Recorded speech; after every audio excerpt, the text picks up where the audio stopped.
வயநாட்டில் ஏற்பட்ட பெரும் நிலச்சரிவில் மீட்புப் பணிகளுக்காக சென்ற மூணாரை சேர்ந்த மீட்புக் குழுவினர், தீயணைப்புத் துறையிலிருந்து ஓய்வு பெற்ற VR பிரதீப், அட்வென்ச்சர் அகாடமி பயிற்சியாளர் R மோகன், ட்ரக்கிங் டீம் பயிற்சியாளர் ஆஷிஷ் வர்கீஸ் போன்றவர்கள்தான் வயநாட்டில் மீட்புப் பணிகளில் பங்கெடுக்க சென்றுள்ளனர்.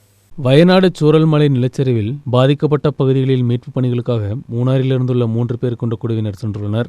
மூணார் தீயணைப்பு நிலையத்தில் அசிஸ்டன்ட் ஸ்டேஷன் அதிகாரியாக கடந்த மே மாதம் ஓய்வு பெற்ற VR பிரதீப், அட்வென்ச்சர் அகாடமி பயிற்சியாளர் R மோகன், ட்ரக்கிங் குழுக்களுக்கு பயிற்சி கொடுக்கும் ஆஷிஷ் வர்கீஸ் போன்றவர்கள்தான் மேற்கு தொடர்ச்சி மலையில் மீட்புப் பணிகளில் பங்கெடுத்த அனுபவத்துடன் வயநாட்டில் உள்ள பாதிக்கப்பட்ட பகுதிகளுக்கு சென்றது. பெட்டிமுடி நிலச்சரிவில் மீட்புப் பணிகளிலும் இவர்கள் பங்கெடுத்திருந்தனர். மாவட்டத்தில் முன்பு ஏற்பட்ட இயற்கை சீற்றங்களிலும் விபத்துகளிலும் தீயணைப்புத் துறையில் மீட்புப் பணிகளுக்கு தலைமை கொடுத்தவர்தான் VR பிரதீப். இவருடன் பல்வேறு மீட்புப் பணிகளிலும் பங்கெடுத்த அனுபவம் உள்ளவர்கள்தான் R மோகன் மற்றும் ஆஷிஷ் வர்கீஸ் போன்றவர்கள். கடந்த தினம் காலையில் நிலச்சரிவு ஏற்பட்ட பகுதிக்கு சென்ற இவர்கள் ராணிமலை ஏலம் எஸ்டேட்டில் சிக்கிய 20 பேரை சாகசீகமாக மீட்டுள்ளனர்.